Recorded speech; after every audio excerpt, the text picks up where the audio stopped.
Welcome to Everyone Loves Guitar, where we get to sit down and talk with interesting professional guitar players and related music industry experts. If you love playing guitar, stick around. You're in the right place. Hey everybody, this is Craig Garber from Everyone Loves Guitar, and this is the second time I'm going to try to get this right, so bear with me. I'm with the one and only Grace Askew today. Grace is a really good songwriter, an excellent songwriter. She puts out a ton of content, great work ethic, tremendous voice, really good slide player on the resonator, and she just got it together. She's from Memphis. A lot of you guys know her. She's got a pretty good social media presence, and she was on season 4 of The Voice, which we'll talk about in a minute. She took her inspiration as a kid from Tom Waits, Mahalia Jackson, Sylvan Esso, and Cat Power. This is what I like. Spin calls her astoundingly defiant. I love defiant people. No, I'm serious. I do. There's something wrong with me. Rolling Stone calls her sultry while praising her raw, real, and righteous songwriting. And yeah, that's the vibe you put out. Very raw, real, and righteous. She's got 6 studio albums and a decade of touring under her belt. She's solidified herself as a really creative artist and, as I said, a powerhouse of talent. Her first records were cut at Arden Studios and Sun Studios in Memphis, and she's been a regular on the singer-songwriter circuit. She mostly hits the road accompanied only by her truck, Wanda. How come no one ever calls her vehicle like a dude's name? Yeah, this is Bob. Anyway, though she's joined the likes of James McMurtry, Leon Russell, Marty Stewart, T Model 4, Jesse Winchester, Lisa Marie Presley, Ray Wiley Hubbard, Culture Wall, and Hayes Carl. She took home first place in unsigned only international and John Lennon songwriting contests and made it to the final 32 on season 4 of The Voice in 2013. She's currently in the middle of what I consider to be a really incredibly difficult challenge, which is writing one new song each day. And what I really admired about her is that she holds herself accountable for this on her Instagram channel. And that is like drawing blood out of a stone every day. And I really give you a lot of credit for that, for the consistency and commitment. Yeah. And we'll talk about this and some other interesting things about Grace today. Hey, thank you so much for coming on the show. I really appreciate it. Oh, it's an honor. Ever since I discovered you, actually through your YouTube channel, I was just like, I just like how comfortable the interviews are, and it's just really interesting to listen to the way you kind of let the story unfold. So thank you. Thank you. Thanks very much, and thanks for listening. Yeah, and a lot of people come through YouTube. It's really weird, and anyway, yeah. Well, thank you. I like Spin. Like I said, I like that description of you as astoundingly defiant that Spin Magazine said. And, one of the things that attracts me to you is that you have this edgy energy. And I was curious where that comes from and how does that energy both a blessing and a curse? Yeah, I guess it is. I'm not definable, which I think is what the main struggle has been with finding a label who knows what to do with me, honestly. I guess that's been the main problem. Although, I've gotten an offer from a label before, but it was, it was ridiculous. They would own me, which I don't know if I'd ever want to be on a label anyway. But I guess good for you for not, that'd be a really easy thing to do. So, I got a label no matter what. At least Yeah, I guess, they say even if you get signed, you still got to work super hard. It's not like the work is over, Oh, it just starts. It just starts, yeah. They're just mainly your distributor these days. I think that's what they could be considered. But anyway, I think the edginess is I grew up around a lot of Americana folk singer-songwriters, and I a lot of Delta bluesmen, and that was what has been ingrained. It's in my, my blood, something in the Memphis water or something. But I always wanted to kind of step away and kind of make my own thing with it. And I'm grateful that I have an older sister that I always looked up to. And she was in Brooklyn when I was younger, living up there and listening to all these alternative underground artists. So she was the old sister that I wanted to be like. So I think thank God, for her, she passed down her cassettes when CDs came out. So I inherited Nirvana and Pearl Jam. So it was just this weird alternative world blending with what I was raised with. So that's really cool. I've seen you playing, as I said, acoustic guitar and resonator, and I thought you were a really good slide player, and you seem very comfortable playing on that resonator. And I was curious, what do you like about that, and do you prefer one over the other? I definitely prefer standard tuning. I mean, there's only so much I can do with my resonator slide guitar. I just feel like it's so limited because it's 145 is all I really know how to play on the resonator. I'm not like a really I mean, thank you for saying that, but like I feel like I feel limited songwriting wise on it. I just was so enamored by going down to the juke joints in Clarksville, Mississippi, so many years, and I dated a bluesman for a long time. We toured together and everything, and that's kind of what I became fascinated by, and I wanted to replicate, and I guess that's where it came from. Do you play electric also? I wish I have. I only have the Godin is the closest thing I have, the hollow body black Godin. So that's the next purchase, I think, is an electric. Okay, I was curious. I always see you like on your Instagram. First of all, again, you crank out the content, man. No, that's a lot of work. People don't realize. They think, oh, she's just taking pictures. That's a lot of work. People don't, I actually really enjoy it. I like photography. Right, but that's the fact that you enjoy it is mutually exclusive from the fact that it's a lot of work. That you enjoy it, great. It's work you enjoy, but it's work. It's planned. It's, you got to do this and that. But I always see you in like Mississippi, New Mexico, Memphis, and really deep South places. Are you like? Do you go between all those places or? Those are just my two favorite places. They are like just magical. New Mexico and Mississippi to me, I don't know what it is. I can't explain it. I just have this like soul tie to both of those places. And I think there's something so unique to it. I mean, I've lived in New Orleans. I didn't really like it. I've lived in Boston. It was cool. But I just, certain personalities connect with different kinds of places. And the Delta is just haunting to me. And that's why I like it. So. When did you first go there? I guess, I have roots there. I mean, there's an Askew, Mississippi. My grandmother was raised down in Greenwood, and then I have a lot of, just roots tied to that place. But I don't remember actually my first time actually going down there. I don't know. And what about New Mexico? That's not some place that, like, what was the reason for you to go there? I had a lot of songwriter friends that have been touring out there when I was in my early 20s, and I always dated musicians, so that might come up a lot. That's all right. I didn't end up marrying a musician, thank God. A lawyer. My parents are very happy with that. Bravo. Yeah, right. But yeah, I was dating a musician who always went out there, and I always just thought it was such a spiritual place, and it fostered a lot of creativity, and it was just very healing to be out there as well. So. Just another soul tie, That's great. And it's good that you, if those are the places you like, it's good that, you're putting that kind of stuff out there because it's authentic, it's not like it's forced or anything, Right. Yeah. Trying to get brand endorsements because I don't know. I mean, you're like going to Brooklyn if you hate it or something like that, but it's a hip place to be. So you're in Brooklyn, I think it's great that you do. Cause I think people pick up on that if it's sincere. Cause when I see you in those pictures, like you could tell that there's a connection there. You see them over and over and you're in, and all the pictures are sort of similar in the sense that like you like space. Yeah. A lot. Absolutely. Yeah. And you can see that. So, that's, you won't find that in Brooklyn, by the way. Oh no, I'm not in Nashville where we currently are. Is that where you are now, Nashville? Yeah. My husband got a job at a firm downtown, but, it wasn't our top pick by any means, but yeah, it's, when life calls you certain places, you just got to listen to it sometimes and not try to, put your foot down and yeah, for sure. Demand things. I talked about your 365 songs challenge. All right. But before we talk about that, I want to go back to your work ethic. Where did that come from? I don't know that it was like, have you always been this driven?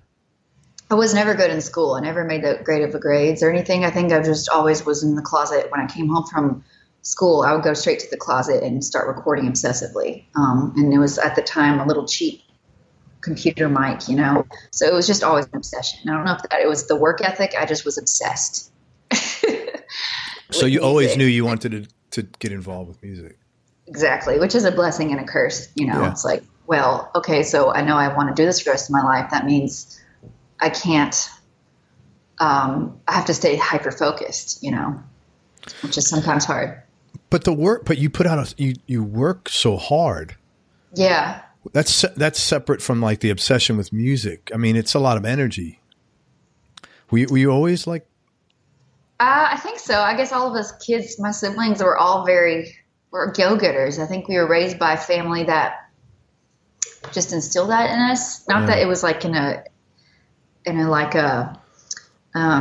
weren't raised to be like competitive kids. I think we were just raised and really encouraged. That's the right word. You're like highly encouraged by our parents. And my dad's like a gladiator of business in Memphis. He's a badass, like 36 years, you know, started his own engineering firm. And then my mom, you know, is very creative. She's an interior designer. So. Okay. That makes sense. So both your parents had their own business. Right. Yeah. You know, they've actually done studies about hiring people, and the people whose parents had their own business almost always are the top performers from work ethic standpoint. Yeah. Wow. Yeah. That's it. Yeah. Yeah, because you grew up there. Because if someone is an entrepreneur, it's not like 9 to 5 and you come home and sit on your ass and watch TV. It's like you work when you got to work all the time. Exactly. Yeah. That's cool. All right, let's talk about your 365 song challenge. First of all, where did you get the idea to do that? Tell everybody what it is exactly. It's basically I just write a new song every single day for the entirety of 2018. It's pretty simple, and I go live with it every day to keep me accountable, like you were saying, on my Instagram and straight on to Facebook, back to back, and including I post the lyrics every day so everybody can read them, and a lot of the times I involve my own fan base, which like means on Instagram I'll post a photograph and I get you to comment with one word evoked by the photograph, and I pick my top 10 words and I have to use those words in the song of the day. Oh. So that makes it really fun for the audience, and it really engages with my fan base more than ever before. So Gary Vaynerchuk was my main inspiration for this entire challenge. He was like, I can remember watching an interview around December of 2017. I was like kind of feeling discouraged, and I'd taken a year off from music for my wedding and just blah, blah, blah. So I was just like, God, what the hell am I going to do with myself next year? Like, I want to start it off strong. And so I saw this interview, and he was like, if I were an artist today, I would put out content every single day. Like, why not? Let's do something outrageous and crazy and produce consistently. So I said, I'm going to try it, and I'm going to do it. So that's what I did. Wow. That is so, I mean, the one thing that you're smart too is, having all these different prompts, you know, like the 10 words, or, you know, I'm sure there's many different things you do. Yeah. Because otherwise, how do you sit and, come up with new stuff like daily? Right. Yeah. And I think maybe being Instagram has really helped trigger a majority of the songs, honestly. And that's because I was raised by engineer and like an interior designer. I'm really attracted to photography, like by aesthetics. So you're a visual. I'm such a visual person, like a visual learner. So like as a songwriter, to have this like constant flow of photography to look at, to inspire songs on Instagram it's been really powerful for me, at least. I don't know. I'm aesthetically sensitive. No, but you're smart enough to know that that's what you got to stimulate. That's great. Yeah. That's really good. I couldn't imagine having no prompts and having to come up with a song a day. God, that would be just, I mean, for sure. Yeah. I mean, it's hard enough with the prompts to come up with a song a day. Yeah. I have some more questions about that. So what's been the best and the worst part of that exercise, the song a day? The best part has been the opportunities that have come out of it that it's purely out of the 365 Songwriting Challenge, because I started reaching out to photographers whose aesthetic spoke to my songwriting. Okay. That matched up to who I was, what I stood for, what my values are. So basically Stetson's photographer, Heath Herring, that became the game changer. And he got me into these Wrangler shoots and everything else. So I don't want to jump ahead too much. I guess, sticking to your storyline. No. It's cool. Do whatever. Just be yourself. Don't worry about skipping anything. Dude, just be Grace. Okay. That's fine.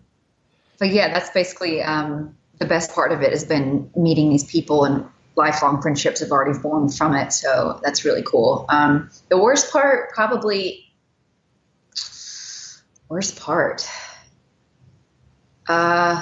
just the days when I really am not in the mood, and I have to do it anyway. When it becomes work, it's not. A lot of the time, let's say like 60-40 cut. Sure. I would say 40% of the time I really don't want to write. Of course. So, one thing I want to point out is a lot of times in music, and I'm coming out of the business world, so in business, it doesn't matter. People are always bitching about this, I don't have anything to do, or, I don't know what to do. And like most of the time, if you pursue something like you just did with the 365 song a day challenge, and you put yourself out there, other good stuff is bound to come. I mean, it's just like, if you're being genuine. Yes. Yeah. And I just want to point that out because I think a lot of times people are, run a bit of a pity party for themselves. You're totally right. I'm glad you said that. Like, and even on top of this, I became sober because I'd always wanted to be sober. Like I grew up with a father who has been sober since I was born. And he was always like a spiritual kind of guidance for me. And so I wanted to that on top of like writing every single day to like have nothing that would hinder my creative process. And that meant cutting out booze. Wow. And now I had to I didn't reach a rock bottom for that to happen. Like I just didn't want anything to hinder the process. So, wow, that's really unusual. That you didn't reach a rock bottom. I mean, I've known tons of addicts, good friends of mine. I discovered you. What? I looked up sober musicians, and that's how I discovered one of your interviews on YouTube. Shit. On who? On who? Which one? It was the guy. It's I wish I'd looked it up. David Grissom? The brothers that were like from Florida. Brad Warren. Yeah. Yeah, the Warren brothers, Brad. Their story was so inspiring because I was trying to find like something to relate to on the internet about trying to like handle being a sober musician, and that's how I found you. Wow! Holy shit! I got goosebumps. How weird is that? Yeah. Oh my god! Another one to listen. That is really wild. Listen to David Grissom's interview. That was really good because he talked about getting sober, and I've had a lot of Lance Lopez also. Wow, that is so wild. That's amazing. I'm so happy for you. No, thank you. I'm really happy for you. That's great. How do you feel? I mean, that's a stupid question, but how are you feeling different than you thought you'd feel? I feel like more confident. I have gotten so much more confident in myself because I'm standing my ground and only sticking to the values that I've always wanted to have and never had the courage to stick with. So. And I'm really happy for you. And I don't know you, but I'm really proud of you. Thank you. Because it's a tough thing to do. No, it really is. And I give you a lot of credit. I've known people who've gotten sober. I've known people who've gotten sober that took a long time. And usually you got to hit, as you know, you got to hit bottom. And bottom for an addict is like not real good. I'm really happy for you, man. And thank you for sharing that with me. That's nice. I feel great about that. I feel really good about that. I'm so happy you brought that up because I wanted to tell you that's how I discovered you. So that is so cool. I'll tell my wife about that. She'll be happy too. Songwriting. I would imagine your songwriting skills have grown leaps and bounds from this. I hope. Yeah, right. I just have gotten more confident in being weird and going places that my mind is going to take me and not judging my mind and not playing the editor too much. That's what I've gotten better at, I think. Not necessarily, I don't know if like my structural, like being in Nashville, I'm like constantly questioning my songwriting skills because they're so into, this formulaic kind of song. Yes, definitely. Which I don't like. I've never been attracted to that. Like my hero is Tom Waits. Mm-hmm. So, it's like, what the hell do I have to do with anything in the national music scene? So, I mean, there's an underground scene, I'm sure. So I guess I've just got more confident with my voice in my writing. Hey, talk about that for a minute, because as a songwriter, I talk to mostly guys that are playing guitar, and one of the common things is, how do you know when your cut is you know, your solo is good as good enough in the studio, you know, because you always think, oh, I could do it again. I could do it again. And as a songwriter, it's the same thing, except instead of with a solo, it's with a song, with lyrics, with, you know, with the chorus. How do you, for other songwriters out there, what is your not your filter, but when are you comfortable that good is good enough? I've always wanted to ask Tom Waits that same question. If I ever met him. Hey, let's ask Tom. If anybody knows Tom Waits, please get this to him.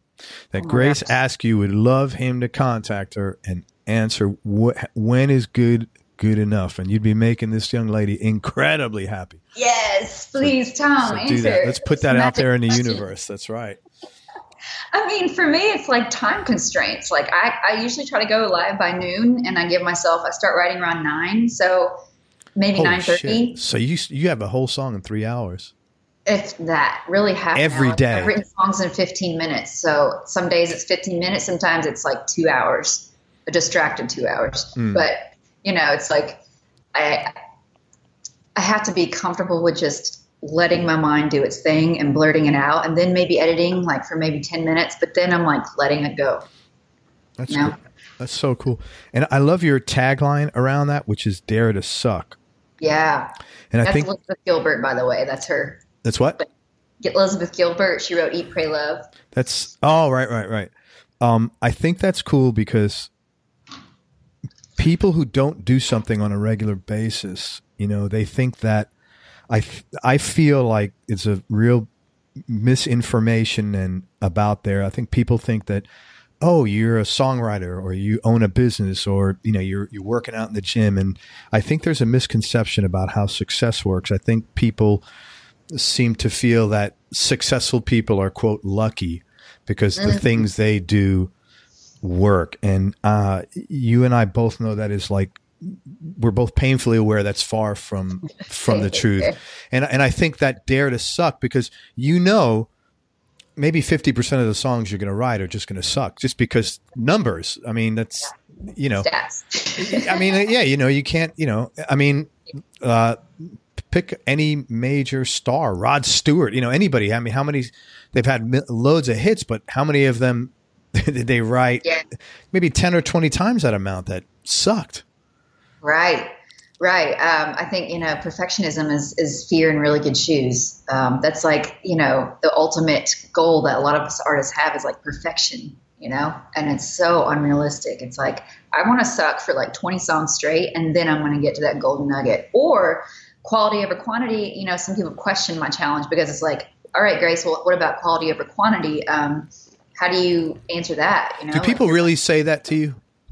It was a friend of mine that asked me that, and it was purely out of like curiosity. It wasn't like in a mean way. And I totally get it. Like I've thought about that myself. Like, are people going to think I'm writing just a bunch of shit because it's like 365 songs? But the way I think about it is like you're slowly shaving away like each layer of your creativity down to like what's really good. You know, like 25, 30 songs in a row. Like maybe 10 of those are like actually one song that will eventually come together. You know what I mean? Yeah. Bits and pieces of songs will come together to make this one great song eventually. So that's just the way I look at it. Yeah. Oh, I thought someone actually had the balls because there's always like that guy or that gal that well, are they good songs? You know, as they're sitting in like their mom's basement or something like that, watching, you know, the freaking world revolve around them and passing judgment on everything. You know, like, you know, if you're going to judge, you know, judge from, you know, the thing is people above you never judge you. They're always like, wow, I really admire what you're doing. And, you know, if I could help you, let me know. And it's just these toads that are like, you know, oh, well, blah, blah, blah. I could do that. You say I could do that, but probably better. But then they actually never do the work. But they never do anything.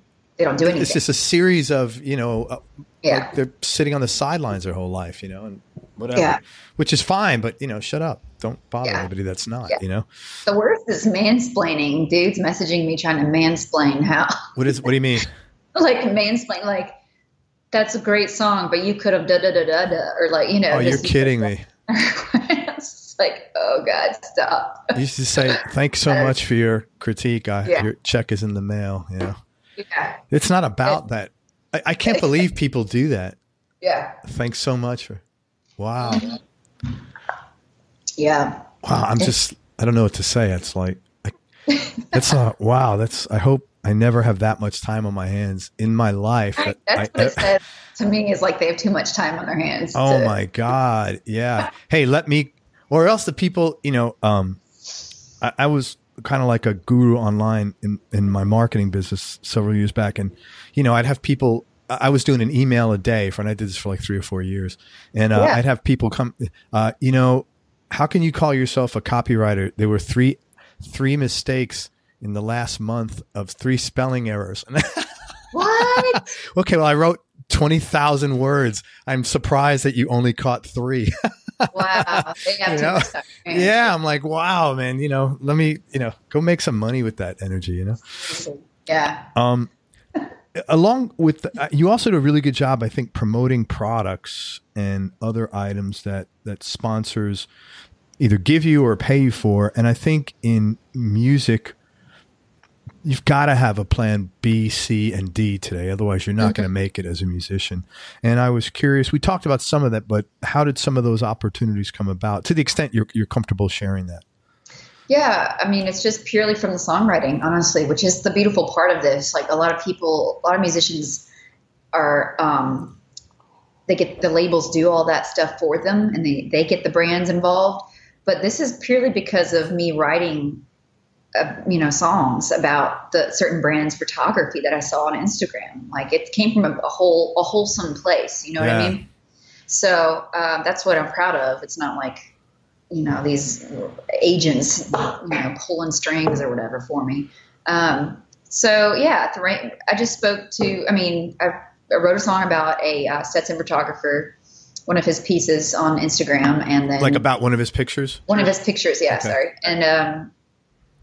and then it just from there, he said he got me roped into doing a Stetson story, then doing which drops this fall, and it's just a story of my life. And we went out to New Mexico together last month and did a whole day of a 16-hour photo shoot, and then he got Wrangler interested in me. And then, so we ended up going down to White Sands National Monument last month, and we did a photo shoot down there in all Wrangler clothes, and it's just a life-changing experience. And it's all brands that speak to who I am and have always been, like genuinely. It's not some bullshit marketing campaign. It's me. That's awesome. I'm really happy for you. Rode in my Stetson. Like I bought my first Stetson at 21, 10 years ago, saved up all my tour money for a Stetson hat. So this is truly who I am, That's really nice. And I'm telling you, I was on Southwest, and I'm telling you, there's a photo of you. I really wish I would have, ripped it out. But like I said, I didn't want to be seem creepy. Like, hey, Grace, I got a photo. I got a picture of you. In the Southwest Airlines, right? I never read those magazines either. And I'm reading. I'm like, I think that's Grace. And so funny. It's you're sitting down, like in the doorway of a brick. It looks like a brick building.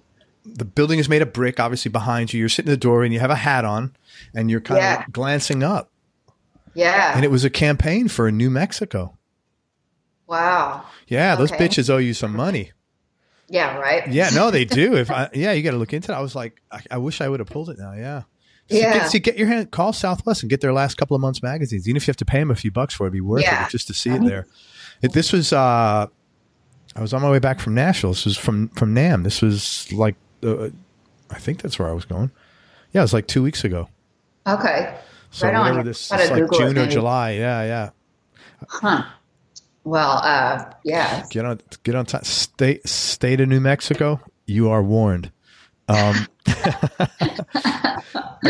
right. Besides the songwriting challenge, which is a ton of work, is there anything else you're working on now that you're excited about? Just more brands. Next week is Tacova Boots, doing a shoot for them in Oklahoma. And it's just fun. I don't know. I don't see any of these kinds of things. I'm finally finding like what I truly enjoy in life. And I didn't know that for a long time. And I think I was approaching my career with like overworking and touring my butt off, but it didn't really lead to the right kinds of opportunities that I really wanted. And it's finally until I just sat down and was like, screw it. I'm going to do something like write a song a day. Because that's the one thing I know I can do and that I love doing. And that's the advice I give to a lot of musicians, honestly, is like, find your one thing that you are really good at. Like, don't feel the pressure to wear so many hats at once, like I did for 10 years, like booking yourself, like all this other stuff. Like, focus on the one thing that you can do, and only good can come from it. So that's... Yeah. It's funny you say that. I have this expression, like, and I've been down that road before many times where, we have a tendency when we've dug a hole for ourselves, we have a tendency to dig faster. Yeah. But the reality is you got to put down the shovel completely and get out of the hole. And that's exactly what you did. Yeah. But it's a hard thing to do. So it's humbling for sure. Cause I was feeling really lost for about 1.5 years until this challenge started. I'm really glad you did that. I'm very happy for you that everything worked out. So you're originally from Memphis? Yes. 6th generation Memphian. Wow. Did you have any brothers or sisters growing up? Middle of 3. Oh, okay. Yeah. Younger brother, older sister. Okay. What was your childhood like growing up? I had a very, just idyllic out in the country. We're just outside of Memphis in Lakeland, or Davies Plantation area is what it's called. And we were out in the woods all day, before cell phones. And I spent all day out in the gully and on 4-wheelers and down in the creek. So I feel very grateful for that. Maybe that's why I like New Mexico, just because it's outdoors and I like the outdoors. But and very stable background. And honestly, my family just has always been so supportive. I don't really have any sob stories for you, but I remember growing up, I could hear the interstate at night, the sound of the tires, And I remember thinking, where are all those people going? I want to go there one day, So big world out there. It's yeah. It was this kind of distant taste of outside life of the country. And so I knew I would fall asleep with these dreams of all these places that I wanted to drive myself to one day. And I think that's where that started, that wanderlust and need to explore. So where did the music thing come from? Was anybody musical in your family, or? I had an older sister who's an opera singer. She was a opera major and musical theater kind of things. The one who went up north? Yeah, she was a really talented singer and still is. She's a mom, full-time mother now, but actress and singer, and my parents just always let us do our thing. So I was always in my room singing to cassettes or whatever. So I don't know if where it initially clicked, where I need to do music for the rest of my life. I don't remember that aha moment, honestly. I just remember always being fascinated by the artists themselves, like Joni Mitchell and Whitney Houston, and these women especially, who were just powerhouses, and I was in awe of them. That's really cool. That's really very nice. Hey, what would you say, we all pay tuition in our careers and make mistakes. And was there maybe 1 or 2 mistakes you've made early on that you're comfortable sharing that were kind of, and maybe with the lessons that you learned from those mistakes? I guess mistakes for sure. My biggest mistake was when I was my very first album. We were so green, my family. We had hired this hotshot producer in Memphis, and no disrespect to him, but it was not who I was. It was very poppy and overproduced, and we got the top session players in Memphis to do it. And threw down, it was quite an investment. That's a lot of money, yeah. And we ordered 1,000 copies of the CD, and back then we thought still you made your first album, you instantly made it. It was this logic just off still. Well, you don't know. You don't know how things work. It's it's you think you didn't think about who's going to buy the copies, how do we market it, how do we you're just thinking about we're going to sell these songs. Yeah. Oh, I still got a lot of that first album. So if you want it, message me. It's not on iTunes or anything. You have to get it from me. Yeah. You have to sign a disclaimer that you won't play it for anybody else. Right. Well, it's cool. I'm using Ardent Studios, which is a legendary recording in Memphis, and with these legendary session players. And it was just really huge experience. And probably a little too much for my first time. So then by the third album, so that was my biggest regret, I think, is overkill, a little too over the top for my first go. Sure. And By my third album, I was like, I'm going to self-produce. And so I ended up doing it in a creaky old house in Memphis and did it my way. And, you just learn. You learn. Yeah, but look, that's another lesson right there. You didn't okay, so that first album basically didn't come out the way you want. You didn't say, screw it, I'm never going to do this. You've got 5 more albums out. Mm-hmm. Oh, that's really cool. That's really good. Hey, the flip side of that, have there been 1 or 2 things you've done which at the time might have been out of your comfort zone, but turned out to be big breakthroughs? Going on tour by myself at 21. Oh my God. Were your parents terrified? They really got to learn how to text real fast. Yeah. Holy crap. I'd be scared to death. And going down into like weird parts of Texas, like little ghost towns, and hanging out with I was kind of wanting to be like Townes Van Zandt and like emulating. I was drinking, like living that hard road dog life and drinking as much as the boys and keeping up with them and chain smoking and all that stuff, like living this life of like, I thought I had to live like that in order to be an authentic artist, which I think a lot of young artists fall into that trap of like, you need to be self-deprecating and destructive in order to be truly a master of your art, which is such bullshit. Sorry to cuss. I don't know if that's okay. No, you can cuss as much as you want. Please feel free to rip it up. Yeah. But it was like, my first heartbreak had happened. So I threw myself out into the road. And I think out of that first tour alone, I produced some of my first true songwriting that I'm truly proud of. And that was on my Until They Lay Me Down to Rest album, which is my favorite. What a great title. I think it's just my favorite bit of just honest, raw writing I've ever done. How many records have come out of, or how many songs by the end of this year, like proper songs that you think you can cut, will have come out of your 365-day challenge? Probably. I want to release a full album by this September, so I'm not even going to wait until it's over. So maybe I've already got about 15 that I really like. That's great. So that's really good. Let's put that in perspective. So for the people listening who want to tackle and that's like this, not 8% or something like that. 193 songs, and I like 15. Yeah, so it's for an album, right? So it's like 8%. I think 15 divided by 193, 7.7%. That's right. That's right. Hey, good for you. Yeah, but those are going to be great. By the time you polish those songs up, they'll be really killer songs. That's right. That's great. I love the title of that other album, Until They Lay Me Down to Sleep. So, oh my God, I'm just sitting here. My daughter's 18. If she did something like that, her mother, my wife would never sleep. Good Lord. Yeah, you just got to text. You get the GPS tracker for her. Oh, I doubt she'd allow that, but wow. But you made it through it. Yes. And then it never stopped since then, kind of just got into the road life for sure. For you. Music on guitar, right? Has there ever been like a breakthrough for you where, something you were trying to learn suddenly clicked and you got it? I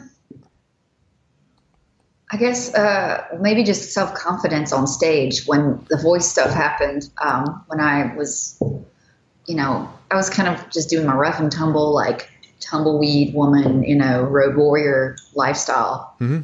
I've been doing that for about 6 years when I got the call and they were going to fly me out to LA to do the voice. And it wasn't until I went through that 3-month preliminary training before I even stepped on stage for a 90-second televised audition. That's when it clicked. And I was like, oh, I really can do this. I can be a confident performer, and I really can evoke more power out of my performances than I ever have before. That's a major dime dropping. That's huge. Yeah. It gave me so much more belief in myself, for sure. How did you get called for the voice? Where did that all come from? My mother just kept saying, Grace, you need to do this. Just do it for me. And I did, and I wasn't nervous. I walked in and did a Tom Waits song for my audition. If that goes to say anything, I didn't really care whether or not I got the call back. So I wasn't nervous. That's great. And then they got, 3 months later, they called me and wanted me to do it. So What was your first reaction to that? I was amazed and shocked and really happy. So, yeah. What did you get out of that experience? What was the best thing that come out of that? I don't know that a lot, like my career got like this massive boost, you know, I mean, obviously Instagram, all those numbers went up, way up, but it wasn't my market in the first place for my genre, you know? Yeah. So the biggest thing, like I said, was my confidence. Like I started to believe it's like, it was like, I always like to call it like boot camp for how to be a rock star. Like you get personal attention on like choreography, like how to work a stage, like how to be more confident in your vocal expression and all this detailed stuff that I had never experienced before. So it was really helpful for you for performance. Absolutely. Performance wise, like it became to where now, after all that fizzled out and it's like only natural that would happen. Like it's a very fast moving show, like season to seasons back to back. I feel like I'm like a different person on stage almost. In what way? I'm just, it's like almost like a persona where I don't care. Like I don't care what people think on stage. That's great. Be free. That's really good. And I bet your performances come off so much stronger because of that. Yeah. Oh, absolutely. Yeah. That's wonderful. I'm happy you got that. It's kind of like when you said, when I thought of when you said all that fizzles down, I don't know if we had a real small wedding, but even like when you get married, like that day is like so, and then the next day you're like, shit, it's back to normal. I know. It's like, that was just one big dream. It's like, wow, that was kind of cool that, you're sort of like everybody's like the center of, Yeah. That's what I thought of when you said that. It's good that you're like aware, you didn't seem like disappointed. You sound like fleeting. Yeah, you knew that this is going to be like back to earth after that. Right. That's cool. It's very fleeting, but hey, musically, guitar wise, what kind of guitar do you play? I play so I've got 3 guitars now. I've dwindled it down. I've sold a bunch.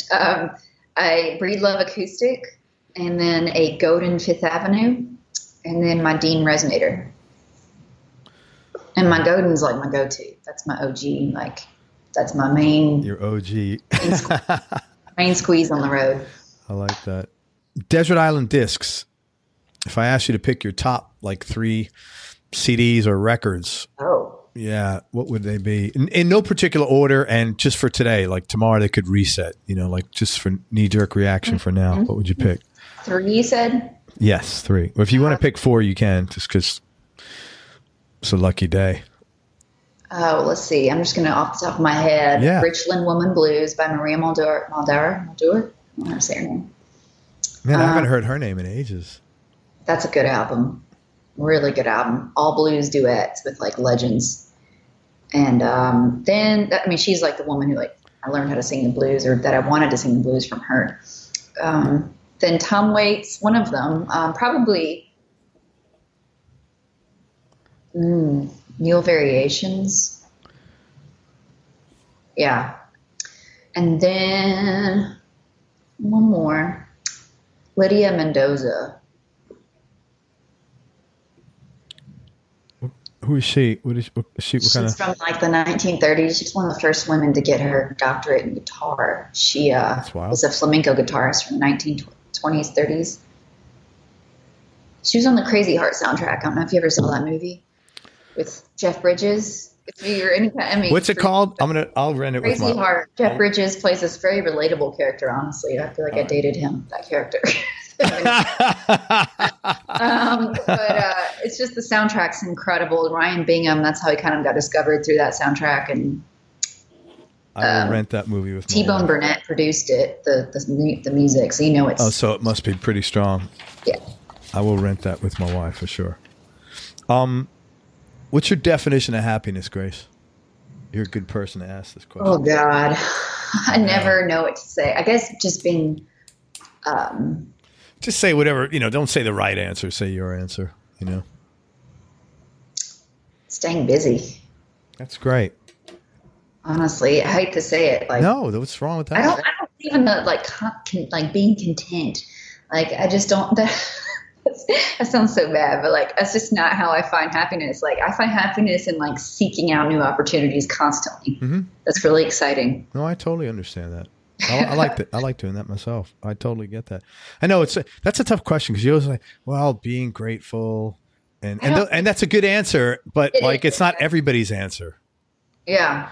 You know, I think staying busy is a cool. Whatever answer is, it's a cool answer. You know, as long as it's the answer.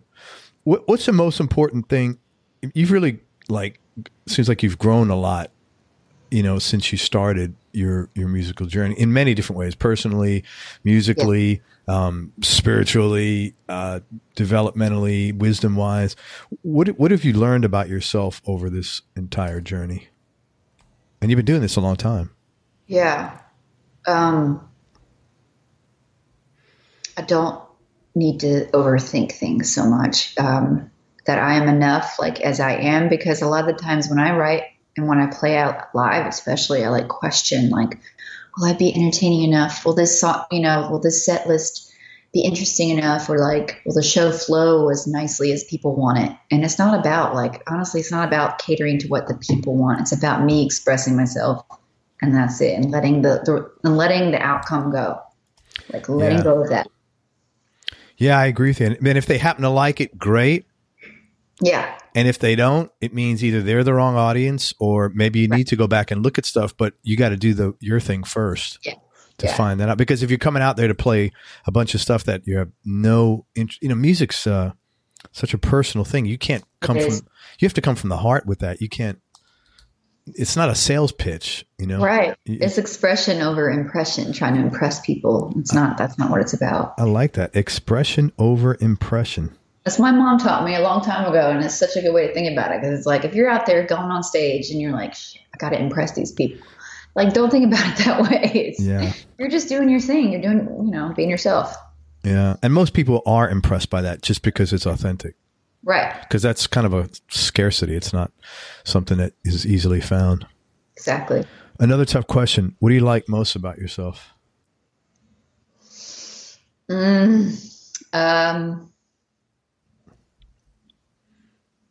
I guess my honesty. I mean, I'm kind of honest to a fault sometimes, but I like to be real with people. I don't think you could be honest to a fault. No, seriously. I mean, I don't think so. I'd rather, tell me. Yeah. Maybe it's a Scorpio thing. We were talking about being. That's right. Could be a Scorpio. I just like to say it how it is and then put it on the table. That's it. I have this expression. It's like, don't piss on my back and tell me it's raining out. Right. Yeah. If you don't like me, that's okay. I'm totally good with that. Just don't waste my time and pretend. Exactly. Yeah, that's good. Yeah. It could be a Scorpio thing. How about the flip side? If you could change one thing about yourself, what would that be? Oh, goodness. I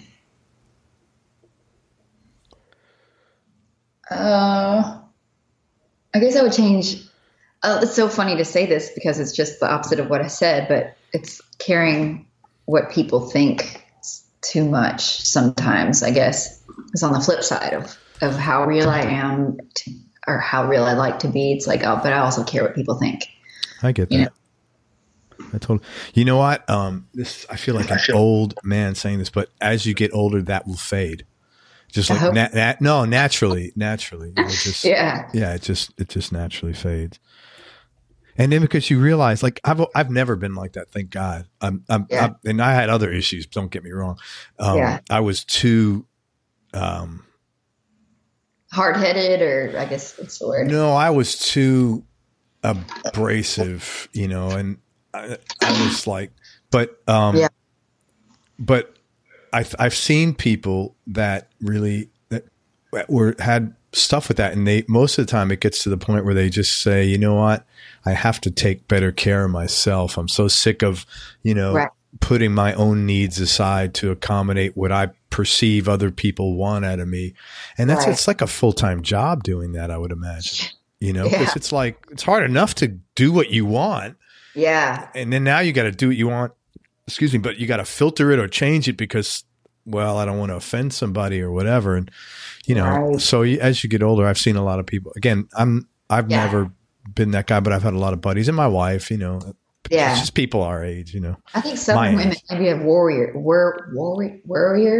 taught to be like heavy, like warriors. Not warriors, like worry a lot. Warriors. Yeah, I think it's more of a woman thing because women tend to be obviously more maternal. But I've known plenty of guys. I've interviewed so many guys that really struggle with that. And it's not until they're like, early 50s that they say, because you realize you're like, shit, I only have X amount of time left. And like, I'm an idiot if I don't start making myself happy.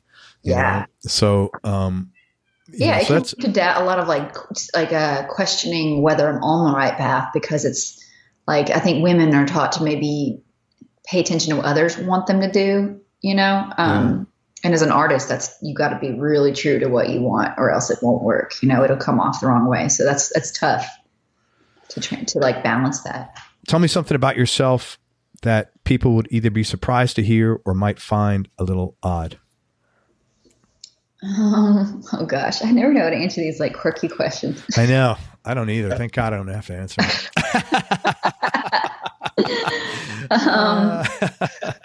God, I don't know. I guess really, I'm like a grandma nowadays. That might be surprising, but like I really like to not play like the rock star role, and like behind the scenes, like I really like to go to bed early, and I really like my mornings, and that might come off as a surprise because on the road, all that goes out the window, touring. But I really like when I get back home, I have a morning routine that I like to stick to, and I meditate and do yoga, and like, especially being sober, like I like to just expend energy somehow, like by going outside or, so, that might come off as a surprise to some people. No, that's awesome.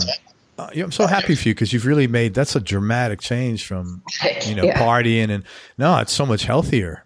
Yeah. It's a lot of self-questioning sometimes, because you're like, you got to kind of let go of the people in your life who still want you to be that person. Change your people, places, things. That. Yes. Yep. Who's had the biggest influence on you in your life? Oh gosh. I mean, my parents are always so supportive, but I don't, they're very encouraging. So I guess if I didn't have supportive parents, I don't know that I would have had the self-belief, honestly. Sure. So yeah. What's the most important thing your dad taught you? Always have a higher power in your life. And he got sober, you said your dad. Yeah. Yeah, when I was born. How about your mom? What's the most important thing she taught you? I think she's taught me to just take care of myself, and I think being a Southern woman, very traditional Southern woman, like this might come off bad, but like I think it's great. Like take care of your image and your appearance, because it does matter, especially in my industry. She's a beautiful woman still to this day. And, I'm very proud that she's my mom. Like people are like, damn girl, that's your mom. Like, well, she's 5'3". She's like a petite version, but she, nice. She taught me like just to take care of myself and to have that. Feel better when you. Right. Yeah. Good. I mean, no. Yeah. I mean, I do. When I'm in the gym regularly, I feel great, Yes. Absolutely. Do you have any non-musical superpowers? Oh God. I can make a mean bowl of cereal. I mean, I don't know. I don't know. I mean, like, I really like cooking for my husband and like packing his lunches. I like being like a little domestic nowadays. So I think that's maybe my newer evolved superpowers, like helping take care of my husband a little bit. How long have you been married? Oh, maybe like 8 months. Oh my God. Congratulations. That's really cool. You're a newlywed. Holy smokes. That is really nice. Congratulations. So you've had like a whole like Grace 2.0, like 3.0 right. Maybe even. Yeah. That's right. I know. Huge shift. That's very cool. That's like an astrological shift at 31. Like you start the second phase of your life. And then at 54, it happens again or something. There's like 4 phases of life. Is that what it is? I'm on my second phase. Oh, I'm at 54. So I'm on my third phase. on your third phase where Great. like everything is revamped in your life. So maybe. When did you start your vlog or this series? I started this, the first episode dropped August 31st, I think, last year. So, Okay. So we're like, we're like 10 and a half months into this. By the time this comes out, we'll be a little over 11 months into it. Awesome. Yeah. Very So, cool. yeah. So I think this is part of my third phase, obviously. Yeah, definitely. Good for you. Do you have any hobbies or interests outside of music? I like just yoga, honestly, like boring things. That's not boring. Why? It's not. You keep saying boring. It's not boring. Let me tell you what. That's really cool. It's relaxing, Yeah. Well, and Salvation Army and Goodwill, that's like my curse, like my kryptonite. I love thrifting. That's do you? That's very cool. So you know I don't what? like spending money on clothes that like it's not necessary to, There's a you should I mean, this is totally not related, but you could find a lot of stuff in those stores if you know what to look for that you could sell on like eBay for tons, like old vintage dresses. There's markets for that. Yeah. Yeah. I'm so lazy with like sending out packages and dealing with the post office. Yeah, but if you paid like $4 for something and someone pays you $200, you'd be really unlazy, I think. Yeah. You'd be like, wow, okay, give me that tape. Just my new side hustle. Thank you. Yeah. Two more questions, and you might have answered this with the yoga, but one of them, is there anything that you consciously do on a daily basis or some kind of state of mind you enter to make sure that you're getting the most out of life and you're maximizing your time?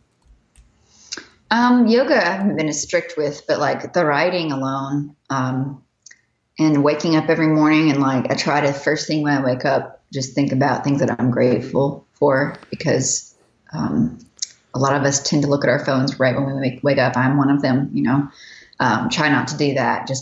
That's my biggest problem, is like staying away from a dependence on social media and just utilizing it as a platform of like helping people when I can, And so when I first wake up, I just like to just like instantly start off with thank you, That's when you do your gratitude list sort of in the morning. In my head, yeah. Usually, yeah. Mm-hmm. My wife does something like this. She's not like a recovered addict, but she just does that every night. She makes like a gratitude list. That's great. Yeah. She does it. Definitely good to do before bed too. I try to do that, but it's hard to stick to both. No, it's whatever. Listen, whatever you're doing is working, clearly. So just keep doing it, Yeah. What do they say? It works if you keep. What is it? You keep working, you keep working it. Yeah. I know. I can't remember what it is. Yeah, something like that. And the last question, Grace, I really appreciate it. I'm so glad that you told me that. I'm really happy that you told me that you were looking up sober. I'm really glad that somehow through me you got some information that helped you out on something. That, like, honestly, man, you've made my week. That's really thank you so much. Thank you. What has been the biggest change in your personality, let's say, over the last 5 years? And how much of this has been deliberate and how much is just a part of aging? Whoa, that's a big question. It is. I guess kind of more in the intentional side, as what I more want to answer, I guess, is intentionally being a less fiery spirited kind of person. Like I think I can be, driven, and it can also lend to more fiery personality sometimes to a fault, and not like aggressive, but I just think calming my spirit down intentionally with meditation and stuff like that, I think has really helped, and like getting centered in what really matters. And that's kind of the biggest change I've seen. And especially getting focused on my one thing in life that I know I can do for the rest of my life, which is writing songs. So. Good for you. Do you find that it's a lot less stressful when you're not as combative like that? Yeah. I mean, it still can be internal. You can internally be battling yourself, especially getting sober. I think that's part of part of the process that you have to go through, is like all these things like come to the surface that you didn't know were there. But thank God I started writing at the same day that I got sober, you know, because that's been such a dually therapeutic process. Yeah. So that allows you, that's an outlet for you as well to process things. Yeah. You don't know what's on your heart until you put pen to paper, you know, it's like, oh shit, that's what I was going through today. I didn't know that. Good for you. I'm really happy for you, honestly. Hey, I want to tell people like where they could find you and all that kind of good stuff. First of all, check out Grace's Instagram, and if you really need to, first of all, her Instagram is just at Grace Askew. It's GraceAskew. And you really need to, if you're a musician or a songwriter at all, I really encourage you to look at the work she's doing on there. And her commitment is incredibly inspiring, and her being transparent and accountable for what she's doing is also incredibly inspiring. And, you know, if she could write a song a day, surely you could write a song a week or 2 songs a month. You know, you can even use the same prompts that Grace is using. You know, you're making all these all available for everybody. So Absolutely. There's no reason that, you know, another 100,000 people can't look at this and say, hey, you know, I'm going to use those prompts today, or I'm going to use the opposite of those. If somebody gives you something that says hi, I'm going to use the word low. You know, I mean, there's a million things you could do. And then she's really doing an amazing job at that. It's really inspiring. And her work ethic is tireless, man. I mean, and she puts out some really nice pictures as well. I mean, just her content is very, very pretty on there. She's got some really nice locations, really nice scenes. It's funny. You're attracted to like haunting things, you know, and I like that stuff, you know, especially as it relates to music, because, you know, music soothes that kind of stuff, you know, and I really like how you have a lot of your imagery there. It's really, really cool. Thank you. No, thank you. Also, she's got 6 records out, right? Yes. And if you want a bonus behind the scenes record, you can contact her, but for the 7th one, but check her out. They're on Spotify, iTunes, and everywhere else, and go support her, buy her records. You're on your website is where you're touring. Yes. I don't have any tour dates right now, honestly. It's just been a lot of photo shoot brand work right now. So, and songwriting. So, well, is there an email list on your website? Yes, there is actually. So yeah, graceaskew.com. Great. Go to graceaskew.com. Again, it's GraceAskew.com, and sign up on her email list. And when she's getting ready to go on a tour, and support her on tour, and tell her how impressed you were with her 365-day challenge, and that you heard her interview and all that good stuff. And also talk about your collaborations with Stetson and Wrangler, because I'm willing to bet there are other companies that would love to have you as a collaborator or a sponsor like that. Yeah, the Wranglers drops the 15th, actually. So this Sunday, they're going to do a little sneak peek on their Instagram stories. And then the 16th, 17th, 18th, 19th, that whole week, they're going to be rolling out the entire White Sands photo shoot. And then Stetson, that story drops in the fall. And Tacova Boots, we're just shooting next week. I don't know when it drops. But I want to represent like female empowerment in all these brands, because it's rare that you see a woman driving an F-350 diesel truck across the country, you know, booking herself or whatever. Across. Is that what you do? Drive an F-350? A diesel truck. So, you're awesome. So it's like, that's why that's the main reason I seek out these opportunities. It's like, that's not seen in the media enough, you know? My God, why don't you go to Ford? I know, but there's like no one. They need a Ford commercial with a woman using a truck. And oh my God, yeah. I drive an F-150. I mean, you gotta. Hey, if anybody, I love my truck. If anybody from Ford is listening to this, man, this is an opportunity. I'm a marketing dude. This is an opportunity of a lifetime to get a real smart, like active, outgoing, professional performer. Wow, do you hear that thunder? Yeah, I love it. Florida rain. Man, Ford, reach out to Grace, and she drives a freaking 350. How can people get a hold of you?